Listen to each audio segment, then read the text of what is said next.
Sagittarius, hi! Welcome to Mystic Queen PH. At ito ang inyong weekly reading for April 15 to 21, 2024. This is a general reading. Just take what resonates. Watch your Sun, Moon, Rising, Venus for other messages. And thank you sa lahat ng mga sumusuporta dito sa ating channel. Just a reminder, gamitin nyo lamang ang reading na to bilang gabay.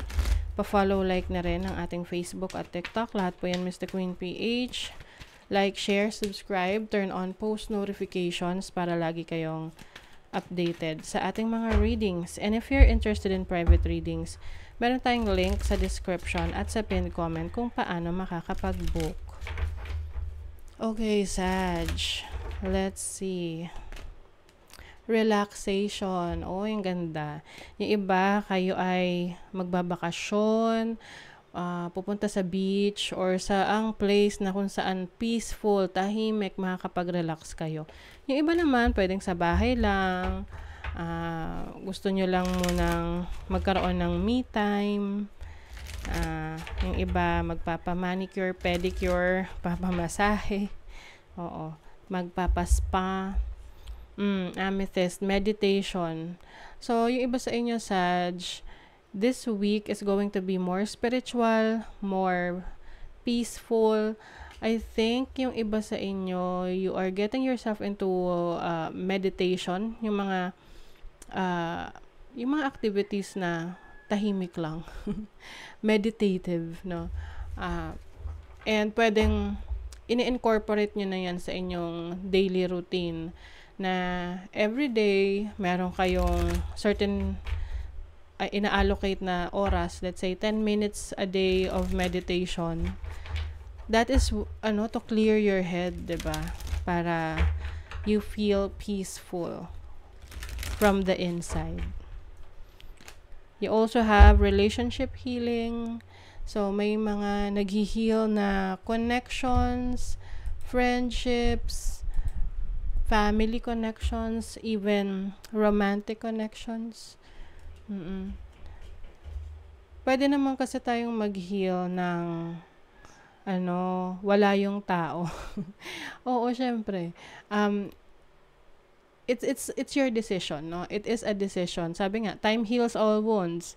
Sometimes matagal bago mag-heal kasi may resentment pa tayo, may galit pa tayo, but over time kasi may nagbabago sa atin eh. Oo, we become more mature and we understand na may mga bagay na kailangang mangyari para matuto tayo pareho. Lahat tayo. So, you are understanding situations from your past. And you are allowing yourself to heal. And yung healing kasi nagsistart yan kapag na-accept mo na yung situation, napatawad mo na yung sarili mo at yung taong involved, o yung situation na kinalagyan mo.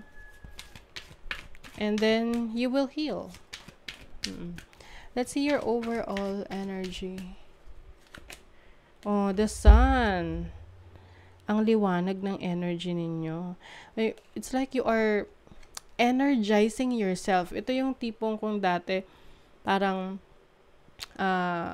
kayo, lethargic, no? Yung tipong parang laging hinang-hina, wala masyadong energy. So, this week, you will feel energized. You will feel recharged. Oo, lalo na kung nakapag-relax kayo, nakapag-meditate kayo, and you are continuously healing. You are stepping into your own power.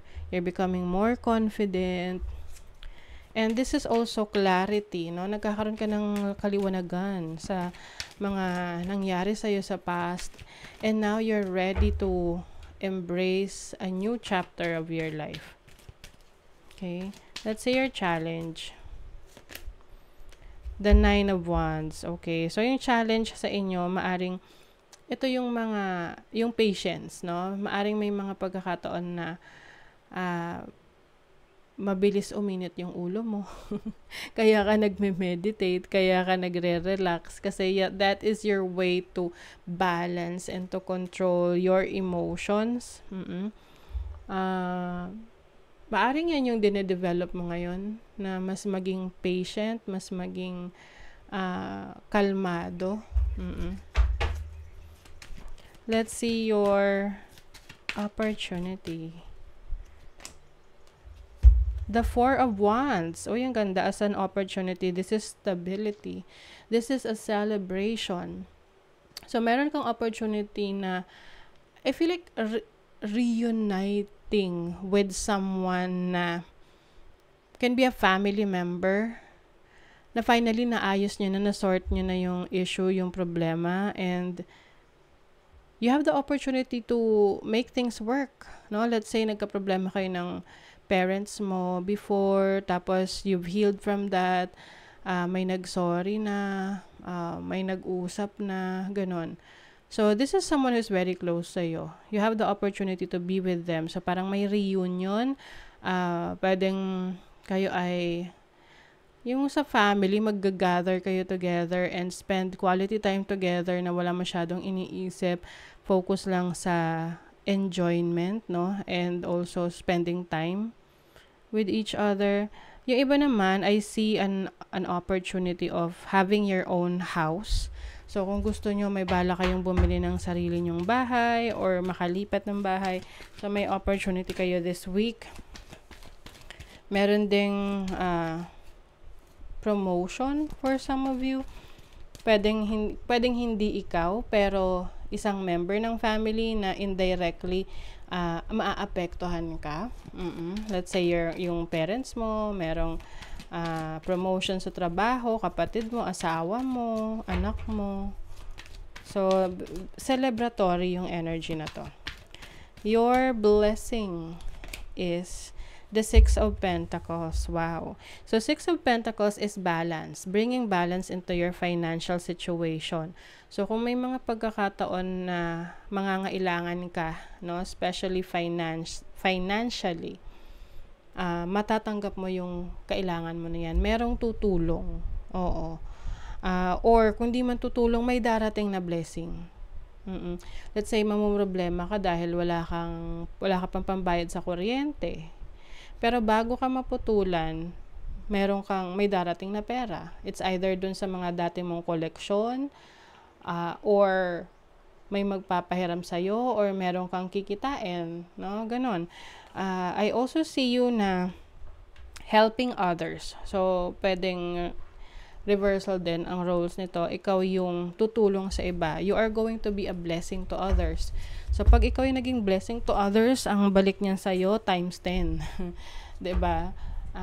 Lalo kang pagpapalain, lalong dadami yung blessing sa'yo dahil ikaw ay tumutulong sa iba. So, you will be a blessing to others. Yung iba naman, kung kayo ay nagkaroon ng financial challenges in the past na medyo mas naparami yung expenses nyo kaysa sa kinikita ninyo, tipong nag-negative, no? So, ngayong week na to, mababalance nyo na yan kasi mas marami na yung kikitain nyo kesa doon sa expenses nyo. So, mako-cover na yung mga kailangan nyong mabayaran. So, balance na, no? Maganda na yung cash flow. Oh, now the Sun in Taurus in the second house. Second house is your finances, yung iyong mga ari-arian, mga valuables.